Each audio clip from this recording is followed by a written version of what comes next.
पंजाबी खबरों के इस बुलेटिन में तुहाडा स्वागत है। मैं हरप्रीत सिंह। खबरों की शुरुआत करांगे, पर सब तो पहला एक नज़र मार लैंदे हुण तक दीआं सुर्खियां ते।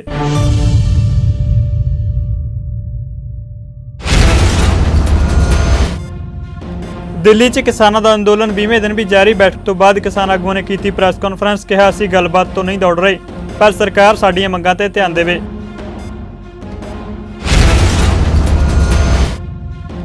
किसान अंदोलन को लैके प्रधानमंत्री नरेंद्र मोदी ने गुजरात च दिता वड्डा बयान। कहा दिल्ली दीआं सरहदां उत्ते जुड़े किसानों को कुराहे पाया गया। खेती कानूनों के दसे फायदे।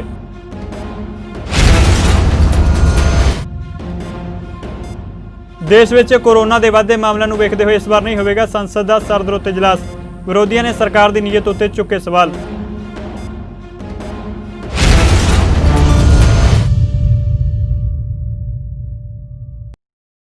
ते हुण खबरां विस्तार नाल।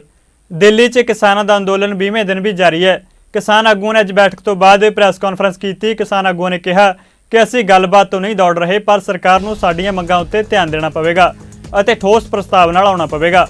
सरकार कह रही है कि वो इन्हां कानूनों नूं रद्द नहीं करेगी ते असीं कह रहे हैं कि असीं तुहाडे तो अजिहा करवावांगे। किसान नेतावां ने कहा कि वो भलके दिल्ली नोएडा दरमियान चिल्ला बार्डर नूं पूरी तरह बंद करनगे। किसान नेतावां ने भी कहा कि अंदोलन दौरान जान गवाउण वाले किसानां नूं लोग 20 दसंबर नूं पिंडां ब्लाक च श्रद्धांजलि देणगे। उन्हें कहा कि लड़ाई अजिहे दौर च पहुंच चुकी है जिथे असीं जितण लई वचनबद्ध हां। सोमवार नूं देश के 350 जिलिਆਂ च साडा प्रदर्शन सफल रहा।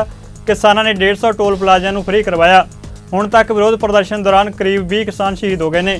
प्रदर्शन नूं शुरू करन तो बाद हर दिन औसतन एक किसान की मौत हुई। किसान आगुआं ने कहा कि शहीद होने वाले किसानों की जिम्मेवार मोदी सरकार है।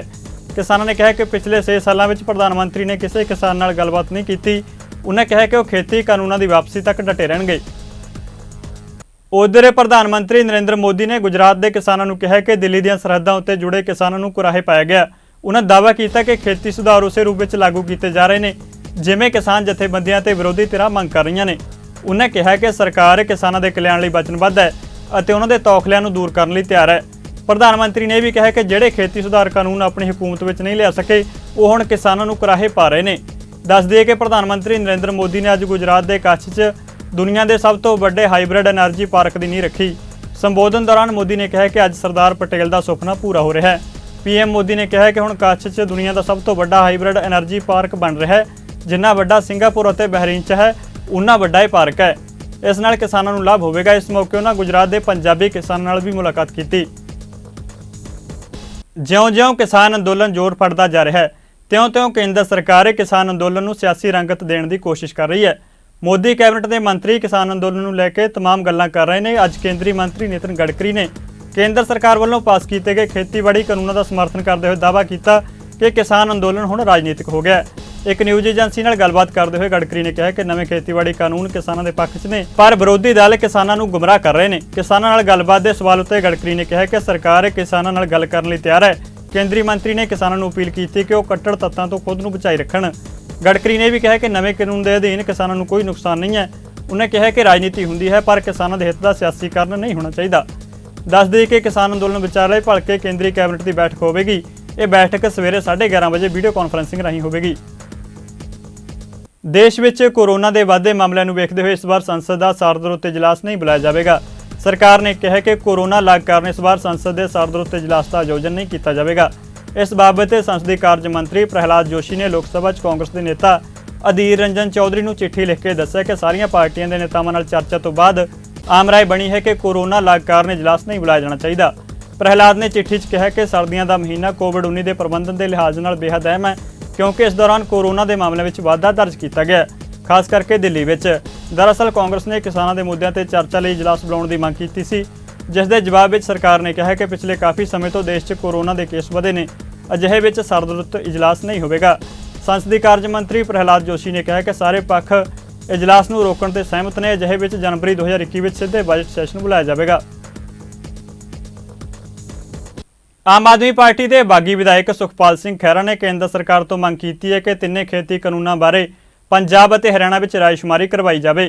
चंडीगढ़ में पत्रकारों नाल गलबात करदे खैरा ने कहा कि पंजाब और हरियाणा में तीनों खेती कानूनों का डटवां विरोध हो रहा है। इस विरोध के बावजूद केंद्र सरकार टस तो मस नहीं हो रही। इस मसले का एको एक हल है कि तिन्ने कानूनों बारे रायशुमारी करवाई जाए। उन्हें कहा कि विदेशों में उत्थों दी सरकारां रायशुमारी करवा के मसले नूं हल करदियां ने। ਪਰ ਮੋਦੀ ਸਰਕਾਰ ਤਾਨਾਸ਼ਾਹੀ ਨਾਲ ਤਿੰਨੇ ਕਾਨੂੰਨ ਲਾਗੂ ਕਰਨਾ ਚਾਹੁੰਦੀ ਹੈ। बड़ा वाजिब ते बहुत पीसफुल ते बहुत डेमोक्रेटिक तरीका ਕਿਸੇ ਵੀ ਇਸ਼ੂ ਨੂੰ ਸੈਟਲ ਕਰਨ ਦਾ ਅੱਜ ਦੇ ਮਾਡਰਨ ਯੁੱਗ ਵਿੱਚ, ਬੈਲਟ ਦੇ ਯੁੱਗ ਵਿੱਚ, ਡੈਮੋਕ੍ਰੇਸੀ ਵਿੱਚ ਹੈ। ਉਹ ਉਸ ਮਸਲੇ ਨੂੰ ਹੱਲ ਕਰਨ ਦਾ ਤਰੀਕਾ ਕੇਵਲ ਤੇ ਕੇਵਲ ਹੁਣ ਰੈਫਰੈਂਡਮ ਬਾਕੀ ਹੈ, ਰਾਏਸ਼ੁਮਾਰੀ ਬਾਕੀ ਹੈ, ਜਨਮਤ। ਮੈਂ ਇੱਕ ਚਿੱਠੀ ਲਿਖ ਕੇ ਆਪਣੇ ਦੇਸ਼ ਦੇ ਪ੍ਰਾਈਮ ਮਿਨਿਸਟਰ ਨੂੰ ਅਸੀਂ ਭੇਜ ਰਹੇ ਹਾਂ ਔਰ ਮੈਂ ਇਹ ਕਹਿਣਾ ਚਾਹੁੰਦਾ ਕਿ ਇਹਦੇ ਨਾਲੋਂ ਸ਼ਾਂਤਮਈ ਢੰਗ ਨਹੀਂ ਹੋ ਸਕਦਾ ਕਿਸੇ ਵੀ ਮਸਲੇ ਨੂੰ ਹੱਲ ਕਰਨ ਦੀ। ਔਰ ਰੈਫਰੈਂਡਮ ਦੀ ਵਜ਼ਾਹਤ ਇਸ ਲਈ ਮੈਂ ਕਰ ਰਿਹਾ ਵਾਂ ਕਿਉਂਕਿ ਬੀਜੇਪੀ ਅਕਸਰ ਕਹਿ ਰਹੀ ਆ, ਅੱਜ ਤੱਕ ਕਹਿ ਰਹੀ ਆ ਕਿ ਜਿਹੜੇ ਅਸੀਂ ਇਹ 3 ਕਾਨੂੰਨ ਬਣਾਏ ਨੇ ਇਹ ਕਿਸਾਨ ਹਿਤੈਸ਼ੀ ਆ, ਇਹ ਦੇਸ਼ ਦੇ ਹਿੱਤ ਵਿੱਚ ਨੇ, ਇਹ ਪੰਜਾਬ ਦੇ ਕਿਸਾਨਾਂ ਦੇ ਵਾਸਤੇ ਭਲੇ ਦੀ ਗੱਲ ਆ। ਹੁਣ ਪੰਜਾਬ ਦੇ ਕਿਸਾਨ ਕੋਠਿਆਂ ਤੇ ਚੜ੍ਹ ਕੇ ਰੌਲਾ ਪਾ ਚੁੱਕੇ ਨੇ। ਹਰ ਬੱਚਾ ਦਿੱਲੀ ਦੇ ਧਰਨੇ ਵਿੱਚ ਜਾ ਕੇ ਸ਼ਮੂਲੀਅਤ ਕਰ ਚੁੱਕਿਆ। ਬਜ਼ੁਰਗ ਔਰਤਾਂ ਉੱਥੇ ਬੈਠੀਆਂ ਨੇ ਘਰਾਂ ਦੇ ਕੰਮਕਾਰ ਛੱਡ ਕੇ, ਤੇ ਅਸੀਂ ਕਹਿ ਰਹੇ ਹਾਂ ਕਿ ਸਾਨੂੰ ਇਹ ਕਾਨੂੰਨ ਪ੍ਰਵਾਨ ਨਹੀਂ ਗੇ, ਜਦ ਕਿ ਬੀਜੇਪੀ ਦੀ ਸਰਕਾਰ ਧੱਕੇ ਨਾਲ ਕਹਿ ਰਹੀ ਹੈ ਕਿ ਇਹ ਕਾਨੂੰਨ ਤੁਹਾਡੇ ਹੱਕ ਵਿੱਚ ਬਣਾਏ ਨੇ। ਇਸ ਲਈ ਇਸ ਡੈਡਲੌਕ ਨੂੰ ਤੋੜਨ ਵਾਸਤੇ ਔਰ ਇੱਕ ਕਿਸੇ ਕ੍ਰਾਈਸਿਸ ਨੂੰ ਖਤਮ ਕਰਨ ਵਾਸਤੇ ਮੇਰੀ ਇਹ ਸੁਝਾਅ ਆ ਸਾਡੇ ਇਸ ਦੇਸ਼ ਦੇ ਸਰਕਾਰ ਨੂੰ ਕਿ ਤੁਸੀਂ ਇੱਕ ਰਾਏਸ਼ੁਮਾਰੀ ਕਰਾ ਲਓ ਪੰਜਾਬ ਦੇ ਵਿੱਚ, ਰਾਏਸ਼ੁਮਾਰੀ ਕਰਾ ਲਓ ਪੰਜਾਬ ਹਰਿਆਣੇ ਵਿੱਚ ਮੈਕਸਿਮਮ, ਜਿੱਥੇ ਲੋਕ ਇਹਦਾ ਡਟ ਕੇ ਵਿਰੋਧ ਕਰ ਰਹੇ ਨੇ। ਜਨਮਤ ਕਰਾ ਲਓ, ਰੈਫਰੈਂਡਮ ਹੋਲਡ ਕਰ ਲਓ, ਜਿਹੜੀ ਧਿਰ ਜਿੱਤ ਜਾਵੇਗੀ ਉਸ ਦੀ ਗੱਲ ਮੰਨ ਲਵੋ ਤੁਸੀਂ ਸਾਰੇ ਜਾਣੇ। ਖੇਤੀ ਕਾਨੂੰਨਾਂ ਨੂੰ ਰੱਦ ਕਰਵਾਉਣ ਲਈ ਕਿਸਾਨਾਂ ਦੇ ਸਮਰਥਨ ਵਿੱਚ ਸੜਕਾਂ ਤੇ ਉਤਰੇ ਪੰਜਾਬ ਦੇ ਕਾਂਗਰਸੀ ਐਮਪੀ ਰਵਨੀਤ ਸਿੰਘ ਬਿੱਟੂ, ਗੁਰਜੀਤ ਸਿੰਘ ਔਜਲਾ, ਜਸਵੀਰ ਸਿੰਘ ਗਿੱਲ ਵੱਲੋਂ ਜੰਤਰ ਮੰਤਰ ਉੱਤੇ ਲਾਇਆ ਧਰਨਾ ਅੱਜ ਵੀ ਜਾਰੀ ਹੈ। ਇਸ ਮੌਕੇ ਜਸਵੀਰ ਸਿੰਘ ਗਿੱਲ ਤੇ ਗੁਰਜੀਤ ਸਿੰਘ ਔਜਲਾ ਨੇ ਕਿਹਾ ਕਿ ਮੋਦੀ ਸਰਕਾਰ ਤਾਨਾਸ਼ਾਹੀ ਰਵੱਈਆ ਅਪਣਾ ਰਹੀ ਹੈ। ਉਨ੍ਹਾਂ ਇਹ ਵੀ ਕਿਹਾ ਕਿ ਕਿਸਾਨਾਂ ਦੀ ਸਮੱਸਿਆ ਨੂੰ ਵੇਖਦੇ ਹੋਏ ਮੋਦੀ ਸਰਕਾਰ ਨੂੰ ਸੰਸਦ ਦਾ ਇਜਲਾਸ ਸੱਦਣਾ ਚਾਹੀਦਾ ਸੀ, ਪਰ ਸਰਕਾਰ ਨੇ ਇਸ ਤੋਂ ਕੰਨੀ ਕਤਰਾਈ ਹੈ। ਉਨ੍ਹਾਂ ਕਿਹਾ ਕਿ ਕੇਂਦਰ ਸਰਕਾਰ ਇਹ ਕਿਸਾਨ ਵਿਰੋਧੀ ਕਾਨੂੰਨ ਵਾਪਸ ਲਵੇ। ਜਦੋਂ ਤੱਕ ਕਿਸਾਨਾਂ ਦੀਆਂ ਮੰਗਾਂ ਨਹੀਂ ਮੰਨੀਆਂ ਜਾਂਦੀਆਂ, ਜਦੋਂ ਤੱਕ ਇਹ ਸਰਕਾਰ ਆਪਣਾ ਜਿੱਦੀ ਰਵੱਈਆ ਨਹੀਂ ਛੱਡਦੀ, ਅਸੀਂ ਆਪਣਾ ਇਹ ਜਿਹੜਾ ਧਰਨਾ ਇਹਨੂੰ ਜਾਰੀ ਰੱਖਾਂਗੇ ਤੇ ਇਸ ਸਰਕਾਰ ਨੂੰ ਲੋਕ ਰੋਸ ਅੱਗੇ ਝੁਕਣਾ ਪਏਗਾ। ਇਹਨਾਂ ਨੂੰ ਕਿਸਾਨਾਂ ਨਾਲ ਗੱਲ ਕਰਨੀ ਪਏਗੀ, ਇਹਨਾਂ ਨੂੰ ਇਹ ਬਿੱਲ ਰੱਦ ਕਰਦੇ ਪਏ। ਜਿਹੜਾ ਪ੍ਰਹਲਾਦ ਜੋਸ਼ੀ ਹੈ ਉਹਨਾਂ ਨੇ ਜਿਹੜਾ ਵਿੰਟਰ ਸੈਸ਼ਨ ਨਾ ਸੱਦਣ ਦਾ ਇੱਕ ਰੀਜ਼ਨ ਦਿੱਤਾ ਵਾ ਕੋਵਿਡ ਦੀ ਬਿਮਾਰੀ। ਜਦੋਂ ਇਹਨਾਂ ਬਿਹਾਰ ਇਲੈਕਸ਼ਨ 'ਚ 50-50 ਹਜ਼ਾਰ ਦਾ ਕੱਟ ਕਰਨਾ ਹੁੰਦਾ ਉਦੋਂ ਕੋਵਿਡ ਕਿੱਥੇ? ਜਦੋਂ ਇਹਨਾਂ ਹੈਦਰਾਬਾਦ ਮਿਊਨਿਸਪਲ ਕਾਰਪੋਰੇਸ਼ਨ ਦੀ ਇਲੈਕਸ਼ਨ ਦਾ ਪ੍ਰਚਾਰ ਕਰਦਾ ਹੁੰਦਾ ਉਦੋਂ ਕਰੋਨਾ ਨਹੀਂ ਦਿਖਦਾ। ਜਦੋਂ ਬੰਗਾਲ ਦੇ ਵਿੱਚ ਜਾ ਕੇ ਰੈਲੀਆਂ ਕਰਦੀਆਂ, ਬੰਗਾਲ ਦੀ ਸਰਕਾਰ ਨੂੰ ਸਥਿਰ ਕਰਦਾ, ਉਦੋਂ ਕਰੋਨਾ ਕਿਉਂ ਨਹੀਂ ਇਹਨਾਂ ਨੂੰ ਦਿਸਦਾ? ਜਦੋਂ ਕਿਸਾਨ ਦੀ ਮੰਗ ਮੰਨਣ ਦੀ ਗੱਲ ਆਉਂਦੀ ਆ ਉਦੋਂ ਇਹਨਾਂ ਨੂੰ ਕਰੋਨਾ ਦਿਖ ਜਾਂਦਾ।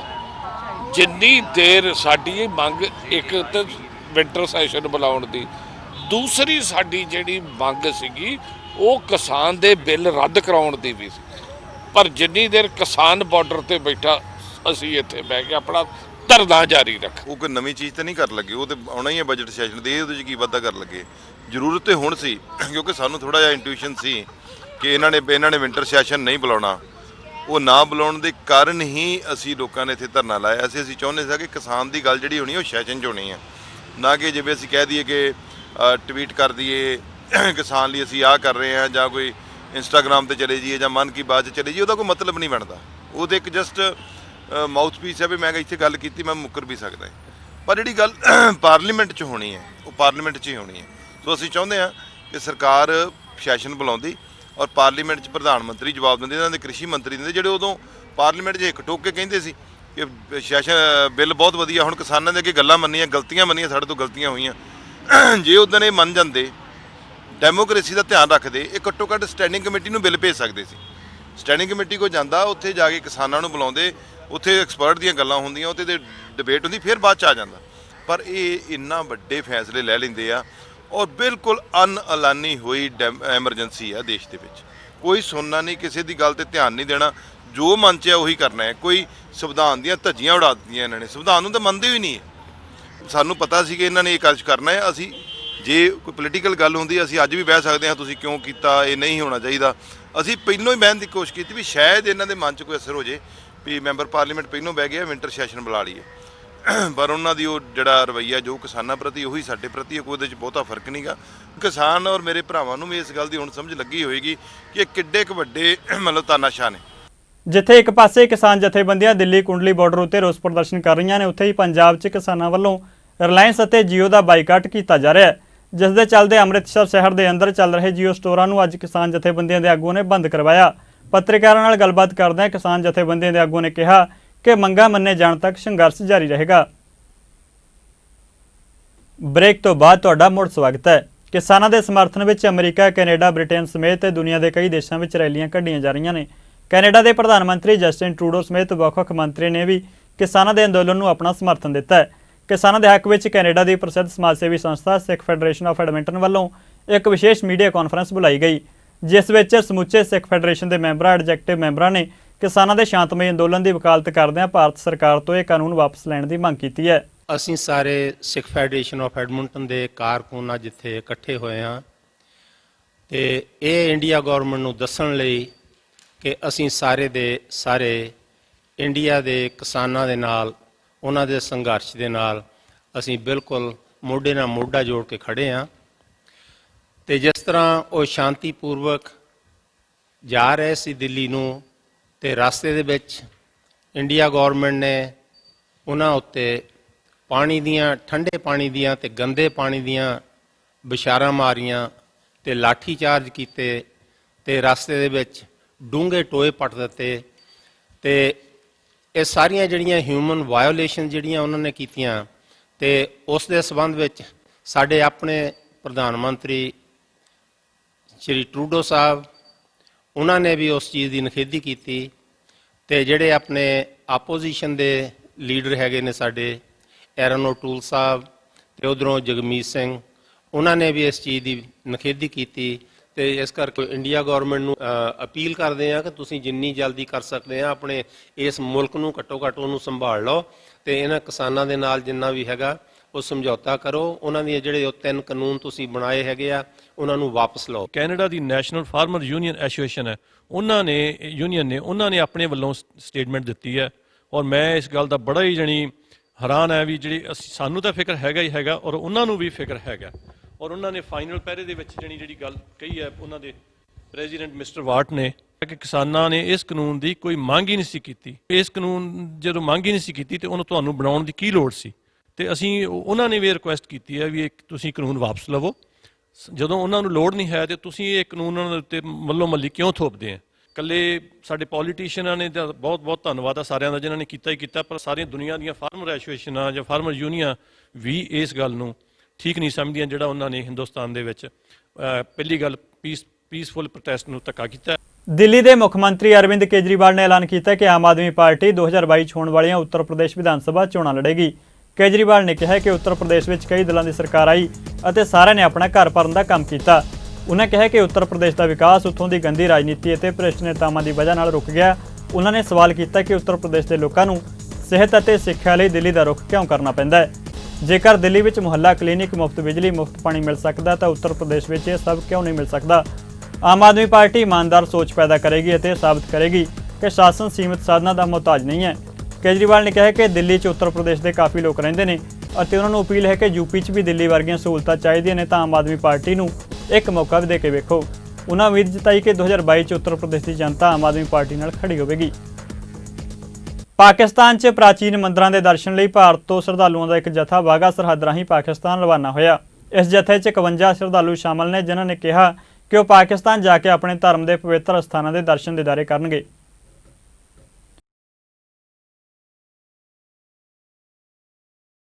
ਸਾਹਿਬ ਸ੍ਰੀ ਗੁਰੂ ਗੋਬਿੰਦ ਸਿੰਘ ਜੀ ਦੇ ਛੋਟੇ ਸਾਹਿਬਜ਼ਾਦਿਆਂ ਬਾਬਾ ਜ਼ੋਰਾਵਰ ਸਿੰਘ, ਬਾਬਾ ਫਤਿਹ ਸਿੰਘ, ਜਗਤ ਮਾਤਾ ਗੁਜਰ ਕੌਰ ਜੀ ਦੀ ਦੁੱਤੀ ਸ਼ਹਾਦਤ ਦੀ ਯਾਦ ਵਿੱਚ ਲੱਗਣ ਵਾਲੇ ਸਾਲਾਨਾ ਸ਼ਹੀਦੀ ਜੋੜ ਮੇਲ ਪੋਹ ਦੀ ਸੰਗਰਾਂਦ ਤੋਂ ਆਰੰਭ ਹੋ ਗਿਆ। ਵੱਡੀ ਗਿਣਤੀ ਵਿੱਚ ਸੰਗਤਾਂ ਫਤਿਹਗੜ੍ਹ ਸਾਹਿਬ ਤੋਂ ਹੀ ਨਹੀਂ ਬਾਹਰਲੇ ਸੂਬਿਆਂ ਤੋਂ ਵੀ ਗੁਰੂਦੁਆਰਾ ਸ੍ਰੀ ਫਤਿਹਗੜ੍ਹ ਸਾਹਿਬ ਵਿਖੇ ਨਤਮਸਤਕ ਹੋਈਆਂ। ਦੂਰੋਂ ਨੇੜੇ ਆਉਣ ਵਾਲੀਆਂ ਸੰਗਤਾਂ ਨੇ ਕਿਹਾ ਕਿ ਉਹ ਇੱਥੇ ਹਰ ਸਾਲ ਗੁਰਦੁਆਰਾ ਸ੍ਰੀ ਫਤਿਹਗੜ੍ਹ ਸਾਹਿਬ ਵਿਖੇ ਨਤਮਸਤਕ ਹੋਣ ਲਈ ਆਉਂਦੇ ਨੇ ਅਤੇ ਆਪਣੇ ਬੱਚਿਆਂ ਨੂੰ ਵੀ ਨਾਲ ਲਿਆਉਂਦੇ ਨੇ ਤਾਂ ਜੋ ਇੱਥੋਂ ਦੀਆਂ ਕੁਰਬਾਨੀਆਂ ਦੀ ਮਿਸਾਲ ਬਾਰੇ ਉਹਨਾਂ ਨੂੰ ਪਤਾ ਲੱਗ ਸਕੇ। ਇਸ ਮੌਕੇ ਗੁਰਦੁਆਰਾ ਸ੍ਰੀ ਫਤਿਹਗੜ੍ਹ ਸਾਹਿਬ ਦੇ ਮੈਨੇਜਰ ਕਰਮ ਸਿੰਘ ਨੇ ਕਿਹਾ ਕਿ ਸ਼੍ਰੋਮਣੀ ਗੁਰਦੁਆਰਾ ਪ੍ਰਬੰਧਕ ਕਮੇਟੀ ਵੱਲੋਂ ਸ਼ਹੀਦੀ ਜੋੜ ਮੇਲ ਨੂੰ ਮੁੱਖ ਰੱਖਦੇ ਹੋਏ ਸਮੁੱਚੀਆਂ ਤਿਆਰੀਆਂ ਮੁਕੰਮਲ ਕੀਤੀਆਂ ਗਈਆਂ ਨੇ। ਉਹਨਾਂ ਕਿਹਾ ਕਿ ਗੁਰਦੁਆਰਾ ਸ੍ਰੀ ਜੋਤੀ ਸਰੂਪ ਸਾਹਿਬ ਵਿਖੇ 25 ਦਸੰਬਰ ਤੋਂ ਸ੍ਰੀ ਅਖੰਡ ਪਾਠ ਸਾਹਿਬ ਆਰੰਭ ਹੋਣਗੇ, ਜਿਨ੍ਹਾਂ ਦੇ ਭੋਗ 27 ਦਸੰਬਰ ਨੂੰ ਪਾਏ ਜਾਣਗੇ। ਸ਼੍ਰੋਮਣੀ ਗੁਰਦੁਆਰਾ ਪ੍ਰਬੰਧਕ ਕਮੇਟੀ ਦੇ ਪ੍ਰਧਾਨ ਸਾਹਿਬ ਮਾਣਯੋਗ ਬੀਬੀ ਜੰਗੀਰ ਕੌਰ ਜੀ ਦੇ ਦਿਸ਼ਾ ਨਿਰਦੇਸ਼ਾਂ ਅਨੁਸਾਰ ਸ਼ਹੀਦੀ ਸਭਾ ਦੇ ਸਾਰੇ ਪ੍ਰਬੰਧ ਜਿਹੜੇ ਮੁਕੰਮਲ ਕਰ ਲਏ ਗਏ ਹਨ ਤੇ ਅੱਜ ਤੋਂ ਸ਼ਹੀਦੀ ਪੰਦਰਵਾੜਾ ਸ਼ੁਰੂ ਹੋ ਗਿਆ ਹੈ। ਅੱਜ ਪੋਹ ਦੀ ਸੰਗਰਾਂਦ ਹੈ। ਅੱਜ ਤੋਂ 30 ਤਰੀਕ ਤੱਕ ਰੋਜ਼ਾਨਾ ਰਾਤ ਨੂੰ 8 ਵਜੇ ਤੋਂ 10 ਵਜੇ ਤੱਕ ਸ੍ਰੀ ਦਰਬਾਰ ਸਾਹਿਬ ਦੇ ਹਜ਼ੂਰੀ ਰਾਗੀ ਕੀਰਤਨ ਦੁਆਰਾ ਸੰਗਤਾਂ ਨੂੰ ਨਿਹਾਲ ਕਰਨਗੇ। ਇਸ ਦੇ ਨਾਲ ਹੀ ਸਫਰੇ ਸ਼ਹਾਦਤ ਦਾ ਪ੍ਰੋਗਰਾਮ ਜੋ 21 ਤਰੀਕ ਤੋਂ ਕੁੰਮੇ ਮਾਸਕੀ ਦੀ ਸੰਨ ਤੋਂ ਸ਼ੁਰੂ ਹੋਵੇਗਾ, ਫਿਰ ਸਹੇੜੀ, ਫਿਰ ਮਰਿੰਡਾ ਹੁੰਦਾ ਹੋਇਆ 24 ਤਰੀਕ ਨੂੰ ਠੰਡੇ ਬੁਰਜ ਦੀ ਸਰਦਲ ਤੇ ਉਸ ਦੀ ਸਮਾਪਤੀ ਹੋਵੇਗੀ। 25 ਤਰੀਕ ਤੋਂ ਫਿਰ ਧਾਰਮਿਕ ਦੀਵਾਨ ਸਜਣਗੇ, ਜੇ 26 ਤਰੀਕ ਨੂੰ ਦਿਨੇ 11 ਵਜੇ ਤੋਂ ਲੈ ਕੇ 2 ਵਜੇ ਤੱਕ ਮਾਤਾ ਗੁਜਰੀ ਜੀ ਨੂੰ ਸਮਰਪਿਤ ਸਿੱਖ ਇਸਤਰੀ ਸੰਮੇਲਨ ਹੋਵੇਗਾ, ਜਿਸ ਨੂੰ ਵਿਸ਼ੇਸ਼ ਤੌਰ ਤੇ ਸ਼੍ਰੋਮਣੀ ਗੁਰਦੁਆਰਾ ਪ੍ਰਬੰਧਕ ਕਮੇਟੀ ਦੇ ਪ੍ਰਧਾਨ ਸਾਹਿਬ ਬੀਬੀ ਜੰਗੀਰ ਕੌਰ ਜੀ ਸੰਬੋਧਨ ਕਰਨਗੇ। 27 ਤਰੀਕ ਨੂੰ ਸ਼ਹੀਦੀ ਨਗਰ ਕੀਰਤਨ ਗੁਰਦੁਆਰਾ ਫਤਿਹਗੜ੍ਹ ਸਾਹਿਬ ਤੋਂ ਸਵੇਰੇ 9 ਵਜੇ ਚੱਲੇਗਾ, ਜਿਹੜਾ ਕਿ ਕੀਰਤਨ ਸੋਹਲੇ ਦੀ ਸਮਾਪਤੀ ਦੇ ਨਾਲ 1 ਵਜੇ ਗੁਰਦੁਆਰਾ ਜੋਤੀ ਸਰੂਪ ਵਿਖੇ ਸਮਾਪਤ ਹੋਵੇਗਾ। ਆਉਣ ਵਾਲੀਆਂ ਸੰਗਤਾਂ ਦੀ ਰਿਹਾਇਸ਼ ਅਤੇ ਲੰਗਰਾਂ ਦੇ ਸਾਰੇ ਪ੍ਰਬੰਧ ਮੁਕੰਮਲ ਕਰ ਲਏ ਗਏ ਹਨ। ਅਸੀਂ ਹਰ ਟਾਈਮ ਦਿਨ ਰਾਤ ਆਉਣ ਵਾਲੀਆਂ ਸੰਗਤਾਂ ਦੀ ਸੇਵਾ ਵਿੱਚ ਤਤਪਰ ਹਾਂ। ਗੁਰਦੁਆਰਾ ਸ਼੍ਰੀ ਗੁਰੂ ਕੀ ਨਗਰੀ ਦੇ ਨੇੜਲੇ ਰੇਲਵੇ ਫਾਟਕ ਦੇ ਉੱਪਰ ਬਣਨ ਜਾ ਰਹੇ ਓਵਰਬ੍ਰਿਜ ਦਾ ਫਤਿਹਗੜ੍ਹ ਸਾਹਿਬ ਦੀ ਡਿਪਟੀ ਕਮਿਸ਼ਨਰ ਅਮਰਤਾ ਕੌਰ ਗਿੱਲ ਨੇ ਮੁਆਇਨਾ ਕੀਤਾ। ਇਸ ਮੌਕੇ ਉਹਨਾਂ ਨੇ ਸਥਾਨਕ ਲੋਕਾਂ ਦੀ ਇਸ ਬ੍ਰਿਜ ਸੰਬੰਧੀ ਰਾਏ ਜਾਣੀ ਅਤੇ ਲੋਕਾਂ ਦੀਆਂ ਸਮੱਸਿਆਵਾਂ ਸੁਣੀਆਂ। ਇਸ ਮੌਕੇ ਡਿਪਟੀ ਕਮਿਸ਼ਨਰ ਨੇ ਭਰੋਸਾ ਦਿਵਾਇਆ ਕਿ ਨਵੇਂ ਸਾਲ ਦੇ ਪਹਿਲੇ ਮਹੀਨੇ ਬ੍ਰਿਜ ਦਾ ਕੰਮ ਸ਼ੁਰੂ ਕੀਤਾ ਜਾਵੇਗਾ। ਇਸ ਮੌਕੇ ਉਹਨਾਂ ਨਾਲ ਐਸਡੀਐਮ ਅਮਲੋਹ ਆਨੰਦ ਸਾਗਰ, ਤਹਿਸੀਲਦਾਰ ਹਰਵਿੰਦਰ ਸਿੰਘ, ਈਓ ਚਰਨਜੀਤ ਸਿੰਘ ਅਤੇ ਨਗਰ ਨਿਵਾਸੀ ਮੌਜੂਦ ਰਹੇ। ਭਗਤਾ ਭਾਈਕਾ ਨੇੜਲੇ ਪਿੰਡ ਕੋਠਾ ਗੁਰੂ ਵਿਖੇ ਦੁਪਹਿਰ ਸਮੇਂ ਇੱਕ ਨੌਜਵਾਨ ਵੱਲੋਂ ਭੇਦ ਭਰੇ ਹਾਲਾਤ ਵਿੱਚ ਫਾਹਾ ਲੈ ਕੇ ਖੁਦਕੁਸ਼ੀ ਕਰਨ ਦਾ ਮਾਮਲਾ ਸਾਹਮਣੇ ਆਇਆ। ਪ੍ਰਾਪਤ ਜਾਣਕਾਰੀ ਮੁਤਾਬਕ ਕੁਲਵਿੰਦਰ ਸਿੰਘ ਵਾਸੀ ਕੋਠਾ ਗੁਰੂ ਨੇ ਪਿੰਡ ਦੇ ਹੀ ਸ਼ਮਸ਼ਾਨ ਘਾਟ 'ਚ ਫਾਹਾ ਲੈ ਲਿਆ। ਮ੍ਰਿਤਕ ਨੌਜਵਾਨ 2 ਭੈਣਾਂ ਦਾ ਇਕਲੌਤਾ ਭਰਾ ਸੀ ਅਤੇ ਕਰੀਬ 20 ਦਿਨ ਪਹਿਲਾਂ ਹੀ ਆਪਣੀਆਂ ਭੈਣਾਂ ਦਾ ਵਿਆਹ ਕਾਰਜ ਪੂਰਾ ਕਰਕੇ ਹਟਿਆ ਸੀ। ਮ੍ਰਿਤਕ ਨੌਜਵਾਨ ਪੇਸ਼ੇ ਵਜੋਂ ਮਜ਼ਦੂਰੀ ਦਾ ਕੰਮ ਕਰਦਾ ਸੀ। ਜਾਣਕਾਰੀ ਮਿਲਦਿਆਂ ਹੀ ਥਾਣਾ ਦਿਆਲਪੁਰਾ ਦੀ ਪੁਲਿਸ ਨੇ ਲਾਸ਼ ਨੂੰ ਕਬਜ਼ੇ ਵਿੱਚ ਲੈ ਕੇ ਕਾਰਵਾਈ ਸ਼ੁਰੂ ਕਰ ਦਿੱਤੀ ਹੈ। ਸੰਗਰੂਰ ਪੁਲਿਸ ਨੇ ਲਹਿਰਾ ਗਾਗਾ 'ਚ ਹੋਏ ਕਤਲ ਦੀ ਗੁੱਥੀ ਨੂੰ ਸੁਲਝਾਉਂਦਿਆਂ ਮਾਮਲੇ 'ਚ ਮ੍ਰਿਤਕ ਦੀ ਪਤਨੀ ਅਤੇ ਉਸ ਦੀ ਮਾਸੀ ਦੇ ਮੁੰਡੇ ਨੂੰ ਗ੍ਰਿਫਤਾਰ ਕੀਤਾ ਹੈ। ਜਿਸ ਸੰਬੰਧੀ ਜਾਣਕਾਰੀ ਦਿੰਦਿਆਂ ਐਸਪੀ ਸੰਗਰੂਰ ਹਰਪ੍ਰੀਤ ਸਿੰਘ ਸੰਧੂ ਨੇ ਦੱਸਿਆ ਕਿ 11 ਦਸੰਬਰ 2020 ਨੂੰ ਅਮਨਦੀਪ ਸਿੰਘ ਉਰਫ ਹੈਪੀ ਦਾ ਕਤਲ ਹੋ ਗਿਆ ਸੀ। ਉਹਨਾਂ ਦੱਸਿਆ ਕਿ ਇਸ ਮਾਮਲੇ 'ਚ ਮ੍ਰਿਤਕ ਦੀ ਪਤਨੀ ਰਮਨਦੀਪ ਕੌਰ ਅਤੇ ਉਸ ਦੇ ਪ੍ਰੇਮੀ ਨੂੰ ਗ੍ਰਿਫਤਾਰ ਕੀਤਾ ਗਿਆ, ਜਿਨ੍ਹਾਂ ਨੇ ਇਸ ਵਾਰਦਾਤ ਨੂੰ ਅੰਜਾਮ ਦਿੱਤਾ ਸੀ। ਰਾਏਕੋਟ ਸਦਰ ਪੁਲਿਸ ਵੱਲੋਂ ਨਸ਼ਿਆਂ ਅਤੇ ਸਮਾਜ ਵਿਰੋਧੀ ਅਨਸਰਾਂ ਖਿਲਾਫ ਚਲਾਈ ਗਈ ਮੁਹਿੰਮ ਤਹਿਤ ਕਾਰਵਾਈ ਕਰਦਿਆਂ ਪੁਲਿਸ ਨੇ 2 ਵੱਖ-ਵੱਖ ਮਾਮਲਿਆਂ 'ਚ 2 ਵਿਅਕਤੀਆਂ ਨੂੰ ਨਾਜਾਇਜ਼ ਸ਼ਰਾਬ ਸਮੇਤ ਕਾਬੂ ਕੀਤਾ ਹੈ। ਪ੍ਰੈਸ ਕਾਨਫਰੰਸ ਦੌਰਾਨ ਪੱਤਰਕਾਰਾਂ ਨੂੰ ਜਾਣਕਾਰੀ ਦਿੰਦਿਆਂ ਪੁਲਿਸ ਥਾਣਾ ਸਦਰ ਰਾਏਕੋਟ ਦੇ ਐਸਐਚਓ ਨੇ ਦੱਸਿਆ ਕਿ ਗੁਪਤ ਸੂਚਨਾ ਦੇ ਆਧਾਰ ਉੱਤੇ ਕਾਰਵਾਈ ਕੀਤੀ ਗਈ, ਜਿਸ ਦੌਰਾਨ ਵੱਖ-ਵੱਖ ਮਾਮਲਿਆਂ 'ਚ 2 ਮੁਲਜ਼ਮਾਂ ਪਾਸੋਂ ਤਕਰੀਬਨ 95 ਬੋਤਲਾਂ ਸ਼ਰਾਬ ਬਰਾਮਦ ਕੀਤੀ ਗਈ ਹੈ।